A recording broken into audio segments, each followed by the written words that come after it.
தேவனாலே பிறக்க செய்தவரே ஸ்தோத்திரம் என்று இந்த காலங்களில புதிய நாட்களை தொடர்ந்தோம். 1 யோவான் 5:18 நாம் பார்ப்போது, தேவனால் பிறந்த எவனும் பாவம் செய்யார் என்று அறிந்திருக்கிறோம். தேவனால் பிறந்தவன் தன்னை காக்கிறான், பொல்லாங்கன் அவனை தொடான் என்று சொல்லி இந்த காலங்களில நாம் வேதவசனத்தை வாசித்தோம்.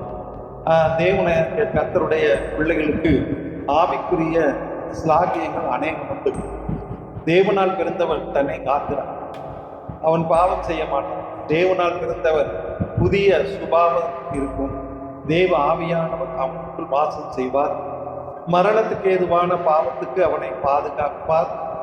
தேவ ஆவியானவர் தேவ பிள்ளைகளை கொல்லாது தொடாமல் பாதுகாப்பார். சத்துருக்கள் மூலமாய் நமக்கு ஆபத்து உண்டாகாது.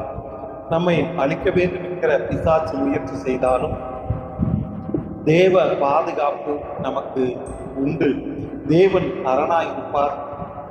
தேவனால் பிறந்தவர்களுக்கு ஆவிக்குரிய ஸ்தானாதிபதியாய் இருக்கிறார் என்பதை நாம் அறிந்து இந்த காலங்களில் ஜெபிப்போம். நமக்கு ஆசீர்வதிப்பாராக. ஆமென்.